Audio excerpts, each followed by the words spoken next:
Hello student, MT classes में आप सभी का स्वागत है। आज की क्लास में मैं आपको बिहार पुलिस कांस्टेबल के प्रीवियस ईयर के जीके के क्वेश्चंस करवाऊंगा और साथ ही साथ इससे रिलेटेड जो भी करंट अफेयर्स के क्वेश्चंस बनेंगे वो भी मैं आपको करवाऊंगा। चलिए स्टार्ट करते हैं। हमारा पहला प्रश्न है, भारत की सबसे लंबी नदी कौन सी है? भारत की सबसे लंबी नदी गंगा नदी है। इसकी कुल लंबाई 2525 किलोमीटर है। अगर बात करें बिहार से, तो बिहार में कुल 12 जिलों से गंगा नदी होकर गुजरती है। भारत की दूसरी सबसे बड़ी नदी गोदावरी नदी है। अगला प्रश्न है, क्षेत्रफल के अनुसार भारत का सबसे बड़ा राज्य कौन सा है? क्षेत्रफल के अनुसार भारत का सबसे बड़ा राज्य राजस्थान है और सबसे छोटा राज्य गोवा है। अगला प्रश्न है, कर्क रेखा निम्नलिखित किस भारतीय राज्य से होकर नहीं गुजरता है? इनमें से कर्क रेखा बिहार से होकर नहीं गुजरती है। कर्क रेखा भारत के कुल 8 राज्यों से होकर गुजरती है। अगला प्रश्न है, क्षेत्रफल के अनुसार बिहार का सबसे बड़ा जिला कौन सा है? क्षेत्रफल के अनुसार बिहार का सबसे बड़ा जिला पूर्वी चंपारण है और सबसे छोटा जिला शिवहर है। अगला प्रश्न है, भूगोल का जनक किसे माना जाता है? भूगोल का जनक इरेटोस्थनीज को माना जाता है। अगला प्रश्न है, भारत में काली मिट्टी का क्षेत्र किस फसल के लिए प्रसिद्ध है? भारत में काली मिट्टी में कपास की खेती की जाती है। काली मिट्टी का सर्वाधिक विस्तार महाराष्ट्र राज्य में देखने को मिलता है। कपास को उजला सोना के नाम से भी जाना जाता है। भारत की सबसे बड़ी झील कौन सी है? भारत की सबसे बड़ी झील चिल्का झील है, जो कि उड़ीसा में है। यह खारे पानी की झील है एवं झींगा पालन के लिए प्रसिद्ध है। अगला प्रश्न है, ब्लैक बक राष्ट्रीय उद्यान किस राज्य या केंद्र शासित प्रदेश में है? ब्लैक बक राष्ट्रीय उद्यान गुजरात में स्थित है और यह काले हिरण के लिए प्रसिद्ध है। यह करंट अफेयर्स का क्वेश्चन है। भारत की पहली तटीय और वेदर जनगणना जामनगर गुजरात में प्रारंभ हुई है। अगला प्रश्न है, मृगवानी राष्ट्रीय उद्यान किस राज्य में है? मृगवानी राष्ट्रीय उद्यान तेलंगाना में है।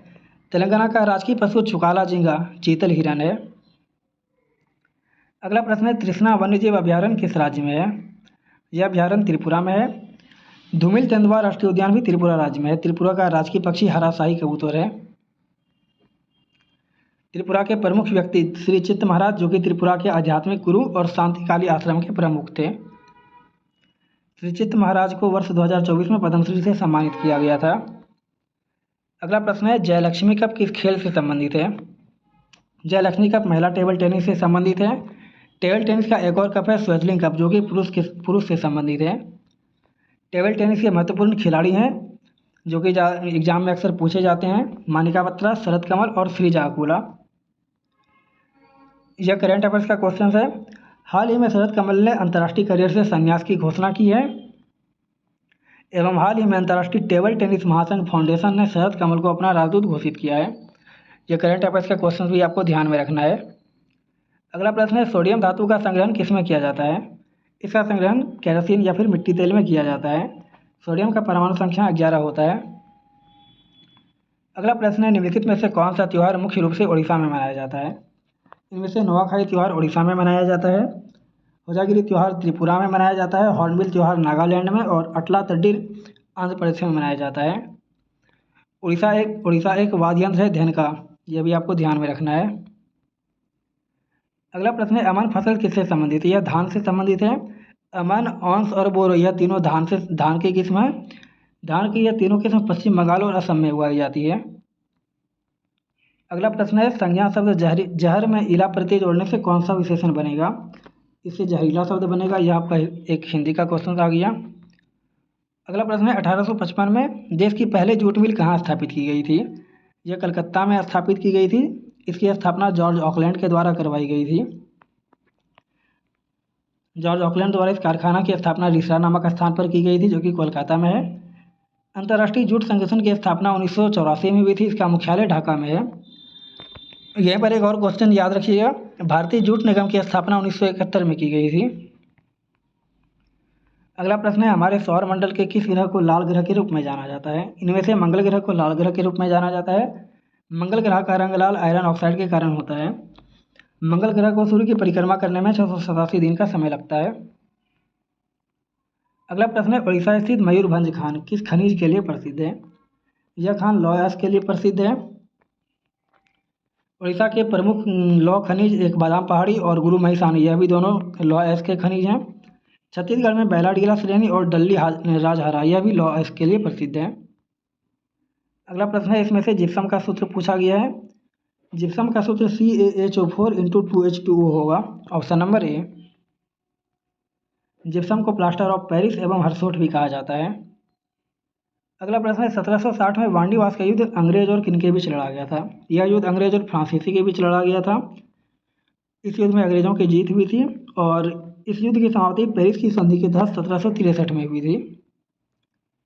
अगला प्रश्न है कौटिल्य के अर्थशास्त्र के अनुसार निम्नलिखित में से कौन राज्य के करों की वसूली के लिए जिम्मेदार था? मतलब कि राज्य में कर वसूली जो करते थे उन्हें क्या कहा जाता था? उन्हें संनिधाता कहा जाता था। Option number B. मौर्य वंश का संस्थापक चंद्रगुप्त मौर्य था। इनका जन्म 345 ईसा पूर्व में हुआ था। अगला प्रश्न है फूलों के संवर्धन के विज्ञान को क्या कहते हैं? फूलों के संवर्धन विज्ञान को फ्लोरिकल्चर कहा जाता है। पोमोलॉजी फलों के अध्ययन से संबंधित है। विटिकल्चर अंगूर की खेती से संबंधित है और फाइकोलॉजी शैवालों के अध्ययन से संबंधित है। अगला प्रश्न है निम्नलिखित में से कौन सा पुरातात्विक स्थल सिंधु घाटी सभ्यता से संबंधित नहीं है? इनमें से बालाथल सिंधु घाटी सभ्यता से संबंधित नहीं है। बालाथल राजस्थान के उदयपुर जिले में ताम्रपठानिक स्थल है। बालाथल की खोज वीएन मिश्रा द्वारा 1962-63 में की गई थी। अगला प्रश्न है मधुमक्खी पालन से संबंधित कौन सी शाखा है? एपीकल्चर मधुमक्खी पालन से संबंधित है। सेरीकल्चर रेशम पालन से संबंधित है। वर्मीकल्चर केचुआ पालन से। माइकोलॉजी शैवालों के अध्ययन से संबंधित है। माइकोलॉजी कवकों के अध्ययन से संबंधित है। माइकोलॉजी कवक के अध्ययन से संबंधित है। अगला प्रश्न है राज्यसभा के पहले सभापति कौन थे? राज्यसभा के पहले सभापति डॉक्टर सर्वपल्ली राधाकृष्णन थे। उपराष्ट्रपति राज्यसभा का सभापति होता है और भारत के पहले उपराष्ट्रपति डॉक्टर सर्वपल्ली राधाकृष्णन थे। डॉक्टर सर्वपल्ली राधाकृष्णन को 1954 में भारत रत्न से सम्मानित किया गया था। अगला प्रश्न है भारत की सबसे पुरानी पर्वत श्रृंखला कौन सी है? भारत की सबसे पुरानी पर्वत श्रृंखला अरावली है। इस पहाड़ी का विस्तार राजस्थान से लेकर दिल्ली तक है। अरावली पर्वत की सबसे ऊंची चोटी गुरु शिखर है जिसकी लंबाई 1722 मीटर है। अरावली पर्वत शिखर पर ही राष्ट्रपति भवन स्थित है।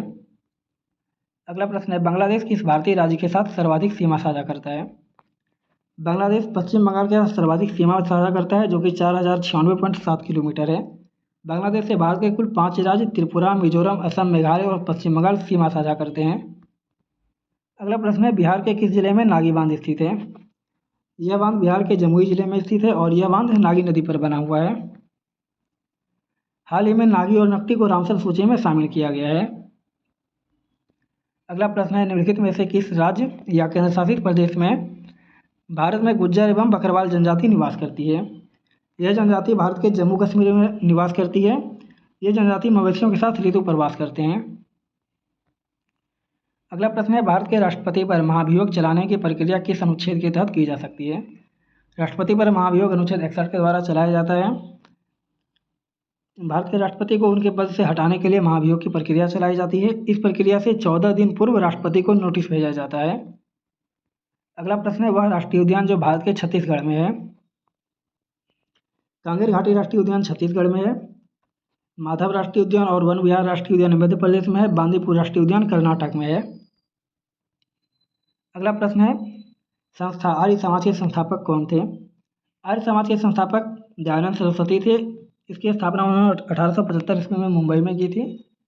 दयानंद सरस्वती का बचपन का नाम मूलशंकर था। दयानंद सरस्वती ने एक नारा दिया था वेदों की ओर लौटो और उनकी एक प्रमुख पुस्तक है सत्यार्थ प्रकाश। अगला प्रश्न है भारतीय संविधान में वर्णित संपत्ति का अधिकार कौन सा अधिकार है? संपत्ति का अधिकार अब कानूनी अधिकार है।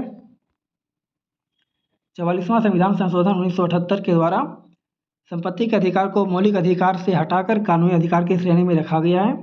वर्तमान में संपत्ति का अधिकार जो है वह अनुच्छेद 300A में है। जब संपत्ति का अधिकार कानूनी अधिकार बना था उस समय भारत के प्रधानमंत्री मोरारजी देसाई थे। अगला प्रश्न है कॉर्पोरा क्वाड्रिजेमिना किस में स्थित होता है? कॉर्पोरा क्वाड्रिजेमिना मनुष्य के मस्तिष्क में स्थित होता है। मनुष्य के मस्तिष्क के टेक्टम पर स्थित होता है जो कि मस्तिष्क का बीच का भाग होता है। यह दृष्टि एवं श्रवण शक्ति का नियंत्रण का केंद्र है। अगर पूछा जाए मनुष्य के मस्तिष्क का वजन कितना होता है तो यह 1400 ग्राम होता है। अगला प्रश्न है भारत का राष्ट्रीय वृक्ष क्या है? भारत का राष्ट्रीय वृक्ष बरगद है। बरगद का वैज्ञानिक नाम फाइकस बेंथालेंसिस है। अगला प्रश्न है निम्नलिखित किस व्यक्ति का उपनाम फ्रांटियर गांधी है? इनमें से खान अब्दुल गफ्फार खान का उपनाम फ्रांटियर गांधी है। खान अब्दुल गफ्फार खान पहले गैर भारतीय हैं जिन्हें 1987 ईस्वी में भारत रत्न पुरस्कार से सम्मानित किया गया था। अगला प्रश्न है, हीराकुंड नदी परियोजना किस नदी पर है? यह महानदी पर उड़ीसा में है। यह सबसे लंबा निर्मित बांध है, यह भी आपको ध्यान में रखना है। अगला प्रश्न है, असम, चटगांव जैसे पूर्वोत्तर भागों पर विजय प्राप्त करने वाला मुगल सेनापति कौन था?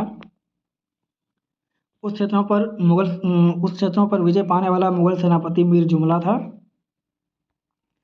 मीर जुमला औरंगजेब का सेनापति था। औरंगजेब ने 1660 ईस्वी में मीर जुमला को बंगाल का सूबेदार नियुक्त किया था, यह भी ध्यान में रखना है। असम में एक विद्रोह हुआ था ब्रिटिश शासन के खिलाफ, जो कि संग्रामा संगमा विद्रोह के नाम से जाना जाता है। अगला प्रश्न है, राष्ट्रकूट साम्राज्य का संस्थापक कौन था? इसका संस्थापक दंतीदुर्ग था। इस वंश की स्थापना 752 ईस्वी में की गई थी। इसकी राजधानी मनकीर या मानिकहेत थी। अगला प्रश्न है, कांग्रेस के किस अधिवेशन में यह संकल्प पारित किया गया कि विधि के समक्ष जाति, वंश या स्त्री पुरुष का लिहाज किए बिना समानता होनी चाहिए? यह संकल्प कराची अधिवेशन में पारित किया गया था। कराची अधिवेशन 1931 में हुआ था और इसकी अध्यक्षता सरदार वल्लभ भाई पटेल ने की थी। इसी कराची अधिवेशन में मौलिक अधिकार का प्रस्ताव भी पारित किया गया था। अगला प्रश्न है, भीमराव अम्बेडकर ने संविधान के किस अनुच्छेद को संविधान का हृदय एवं आत्मा कहा है? अनुच्छेद 32 को संविधान का हृदय एवं आत्मा कहा गया है। अनुच्छेद 32 में संवैधानिक उपचार के अधिकार का उल्लेख है। अनुच्छेद 32 के तहत सर्वोच्च न्यायालय 5 तरह की रिट जारी करता है। संविधान सभा के प्रारूप समिति के अध्यक्ष भी भीमराव अम्बेडकर थे। अगला प्रश्न है, महात्मा गांधी का बिहार में पहला सत्याग्रह कौन सा था? महात्मा गांधी का पहला सत्याग्रह बिहार में चंपारण सत्याग्रह था, जो कि 1917 में नील की खेती के विरुद्ध किया गया था। अब यहाँ पर कुछ महत्वपूर्ण फैक्ट जो हैं ये आपको ध्यान में रखना है। 16 अप्रैल 1917 के चंपारण के जिला मजिस्ट्रेट WG हाईकॉक ने गांधी जी को जिला छोड़ने का आदेश दिया था, लेकिन गांधी जी सत्याग्रह के सिद्धांत पर डटे रहे और आंदोलन जारी रखा था और अंततः नील की खेती को समाप्त कर दिया गया था। यहाँ पर यह भी आपको ध्यान में रखना है, जब गांधी जी ने चंपारण सत्याग्रह शुरू किया था तो उनके कौन कौन से सहयोगी थे? राजकुमार शुक्ल, अनुग्रह नारायण सिंह, मजहरूल हक, कृष्ण सिंह, JB कृपलानी, नरसिंह पारेख और महादेव देसाई, ये सब इनमें प्रमुख थे, जो कि स्वतंत्रता सेनानी और नेता भी थे। अगला प्रश्न ये भी एक है, चंपारण सत्याग्रह के दौरान बिहार में बत्तख मियाँ ने गांधी जी की जान बचाई थी। अंग्रेजों ने इन्हें खाने में जहर देकर मारने की कोशिश की थी, तो बत्तख मियाँ ने इनकी जान बचाई थी और ये क्वेश्चन BPSC में भी पूछा जा चुका है। ब्रिटिश सरकार ने चंपारण सत्याग्रह की जांच के लिए एक समिति बनाई थी। इस समिति के अध्यक्ष FG स्लाय एवं सचिव EM टेन्नर थे। महात्मा गांधी और बिहार के लोगों के बीच संबंध की बात करते हैं। मुंगेर जिले के घोरघट गांव में एक खास तरह की लाठी बनाई जाती थी, जिसे मुंगेरी लाठी कहते थे। 3 अप्रैल 1934 को जब महात्मा गांधी मुंगेर के इस गांव में भूकंप पीड़ितों की सहायता करने के लिए पहुंचे थे, तो इस दौरान कांग्रेस के युवा क्रांतिकारी अगरजीत पासवान और स्थानीय लोगों ने उन्हें उपहार स्वरूप एक मुंगेरी लाठी भेंट की थी। इस लाठी के सम्मान में भारतीय डाक विभाग ने डाक टिकट भी जारी किया था। इस लाठी का व्यापार ब्रिटेन, अफगानिस्तान, भूटान, दक्षिण अफ्रीका तक फैला हुआ था। अगला प्रश्न है, चिमराव ज्वालामुखी किस देश में है? चिमराव ज्वालामुखी इक्वाडोर में है। चिमराव ज्वालामुखी एक शांत ज्वालामुखी है।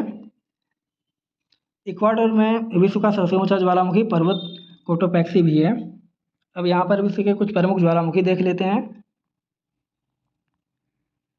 माउंट लावाटोकी लाकी, mount Sinabung, mount Merapi Krakatoa, mount उगोनो, माउंट इबू, माउंट सेमुरू, ये सारे इंडोनेशिया में हैं और इसमें लगातार ये ज्वालामुखी विस्फोट होता रहता है।